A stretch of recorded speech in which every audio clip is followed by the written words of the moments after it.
Hello guys, आज हम देखेंगे आर डी शर्मा के बुक्स एक्सरसाइज 4.3 का क्वेश्चन नंबर 17।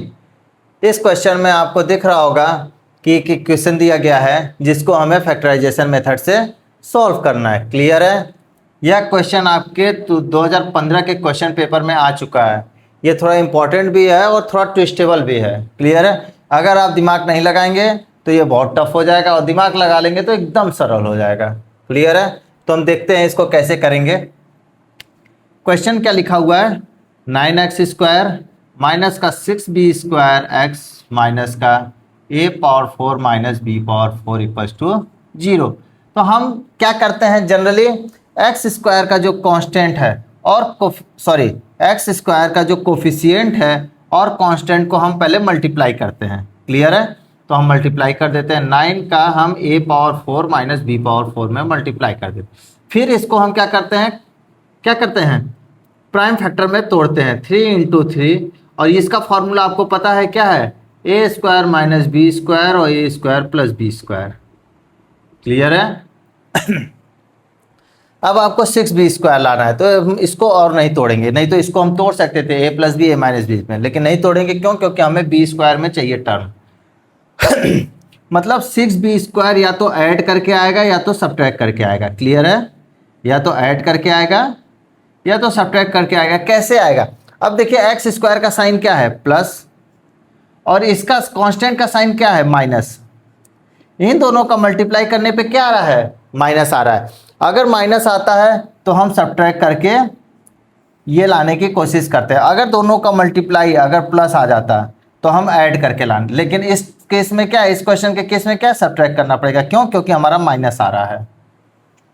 अब हम माइनस करेंगे तो अब देखिए इसमें हम दो ठो लेते हैं। अब देखिए 3 इंटू 3 9 और a⁴ माइनस b⁴, इसको क्या हम सब्ट्रैक्ट करके 6b² ला सकते हैं? नहीं, तो हम ये नहीं लेंगे। एक बार ये ले लेते हैं। देखिए 3 का इससे ले लेते हैं, 3 का इससे ले लेते हैं। क्लियर है? क्यों? क्योंकि हमें a² हटाना है। a² हटाना है। a² तभी हटेगा जब यहाँ पे 3a² और यहाँ 3a² होगा। क्लियर है? ये बात आपको समझ में आ रहा है? कैसे? देखिए अब हम जब ये ले लिए 3a² माइनस का b² और यहाँ से ले लिए 3a² प्लस का b², हमें सब्ट्रैक्ट करके क्या लाना है? 6b²। तो अब देखिए यहाँ से क्या हो गया, ये 3a² माइनस का 3b², ये एक टर्म हो गया, और यहाँ से 3a² प्लस का 3b²।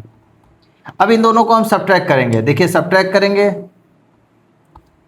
जब सब्ट्रैक्ट करेंगे तो इसका साइन क्या हो जाएगा? चेंज हो जाएगा। मतलब देखिए जब हम सब्ट्रैक्ट करेंगे तो ब्रैकेट के अंदर का साइन क्या हो जाता है? चेंज हो जाता है। मतलब ये दोनों ही चेंज हो जाएगा। ये भी प्लस से क्या हो जाएगा? माइनस। और देखिए ये दोनों क्या हो गया? Cancel out. माइनस का 6b² आ गया। और यही तो हमें लाना था, माइनस का 6b²। समझ में आ रहा है आपको? इसीलिए मैंने 3 को इससे भी लिया, 3 को इससे भी लिया। क्यों? क्योंकि 3a² कट जाएगा। क्लियर है? सॉरी,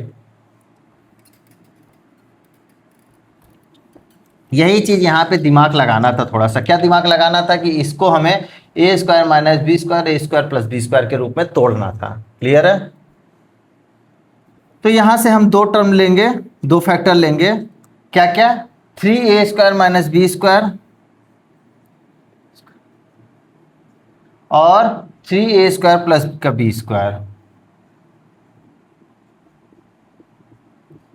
लेकिन हमें क्या लेना है? ये प्लस में लेना है और ये माइनस में लेना है। क्लियर है? ये प्लस में, तो ये प्लस में लेना है हमें ये वाला, और ये वाला क्या लेना है? माइनस में। तभी 3a² कटेगा और माइनस का 6b² आएगा। देखिए यहाँ से माइनस का 3b² और यहाँ से माइनस का 3b² ऐड होकर के माइनस का 6b² आएगा। क्लियर है? आप इसको माइनस और इसको प्लस मत लीजिएगा।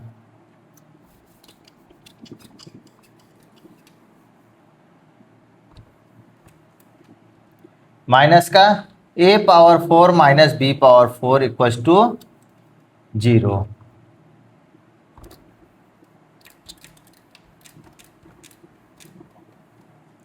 अब यहाँ से आपको दिख रहा होगा क्या? 3 कॉमन है। सॉरी, यहाँ x भी है। ठीक है, 3x कॉमन है। जब 3x हम कॉमन लेंगे यहाँ से तो यहाँ क्या बचेगा? 3x। यहाँ से 3 तो निकल गया और x भी निकल गया, बचा क्या, ए स्क्वायर माइनस का बी स्क्वायर। जब स्मॉल ब्रैकेट लग जाता है तब मिडिल ब्रैकेट लगा देते हैं, दो स्मॉल ब्रैकेट्स लगातार नहीं लगाते हैं।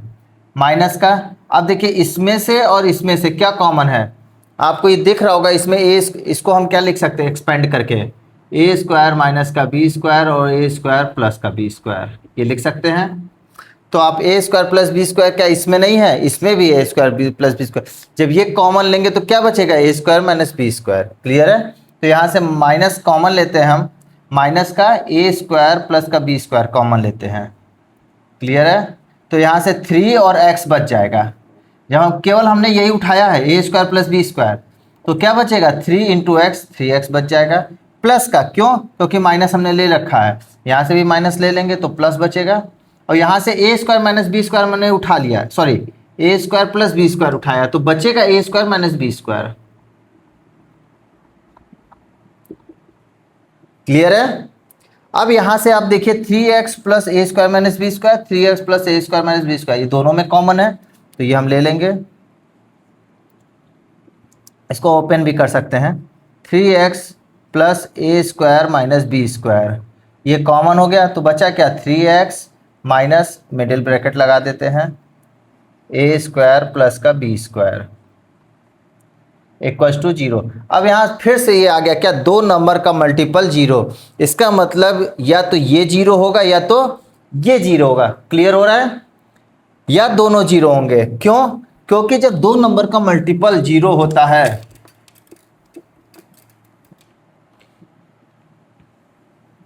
जब दो नंबर का मल्टीपल 0 होता है तो या तो दोनों 0 होंगे तभी 0 आएगा, मतलब दोनों 0 होंगे तभी 0 होगा, या ए 0 हो जाए तब 0, या बी 0 हो जाए तब 0, अदरवाइज और किसी केस में दोनों का मल्टीप्लाई 0 नहीं होता, इसीलिए हम इसको 0 के बराबर रखते हैं। तो यहाँ क्या आया, 3x प्लस का a square minus b square equals to 0। तो यहाँ से x की वैल्यू, 3x की वैल्यू उधर जाएगा तो क्या हो जाएगा, B square minus a square हो जाएगा, x की वैल्यू आ गई B square minus a square upon में 3, ये एक ठो आया। एंड सेकेंड वन, इसको हम 0 करेंगे, 3x नीचे कर देते हैं, 3x minus a square plus का बी स्क्वायर इक्वल्स टू 0, इसको उधर ले जाएंगे तो प्लस का हो जाएगा, a square plus b square, x की वैल्यू ए स्क्वायर प्लस का बी स्क्वायर अपॉन में 3। तो हमारा रिजल्ट क्या आया, एक्स की value b square minus a square upon में 3 comma a square plus b square upon में 3, ये हमारा रिजल्ट आया। क्लियर है? आई होप आप लोग को बहुत अच्छे से समझ में आया होगा। Thank you guys.